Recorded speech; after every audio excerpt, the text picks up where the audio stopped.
প্রশ্ন হলো, হজ ফরজ হওয়ার পর যদি ইচ্ছাকৃত হজ না করে তাহলে কি শাস্তি হবে? নবী করিম সাল্লাল্লাহু আলাইহি সাল্লাম বলেছেন, তোমাদের কারো হজ ফরজ হলে হজ করে ফেলো, দেরি করবা না। কারণ দেরি করলে এমন কিছু ঘটনা ঘটতে পারে, এমন কোনো ঘটনা ঘটতে পারে যেই ঘটনার ফলে তুমি হজ করতে পারবা না। এই জন্য ওই অসময় আসার আগে আগে হজ করে ফেলো। যারা হজ বিলম্ব করেছেন তারা অন্যায় করেছেন। হজ ফরজ হয়ে গেলে সাথে সাথে করে ফেলতে হয়। আমাদের দেশে মানুষ হজ সাথে সাথে করে না কেন জানেন?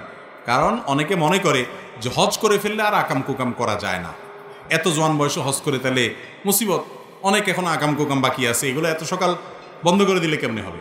আমি বলি, ভাই কোন হুজুর আপনার এই মাসালা দিছে যে হজ করলে আর আকাম কুকাম করা যায় না? কে বলছে? কোথায় পাইছে হজ করলে আকাম কুকাম করা যায় না? ফালতু কথা এটা।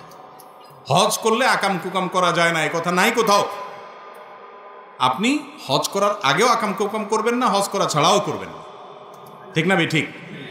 হজ করলে আর আকাম কুকাম করা যাবে না, এর মানে হলো হজ না করলে করা যাবে, এর মানে এটা না।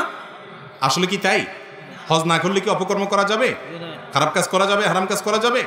সর্বাবস্থায় হারাম কাজ থেকে বেঁচে থাকতে হবে। আবার অনেকে মনে করে কি, ওই যে হজের ব্যাপারে একটা হাদিস আসছে, যে ব্যক্তি হজ করছে, মান হাজ্জা ফালাম ইয়ারফুস ওয়ালাম ইয়াফসুক রাজাআ কায়াউমি ওয়ালাদাতহু উম্মুহু, যে ব্যক্তি হজ করলো, ভালোভাবে হজ করলো, হজ করে ফিরে আসলো, সে মায়ের পেট থেকে ভূমিষ্ঠ হওয়া সন্তানের মতো আসলো।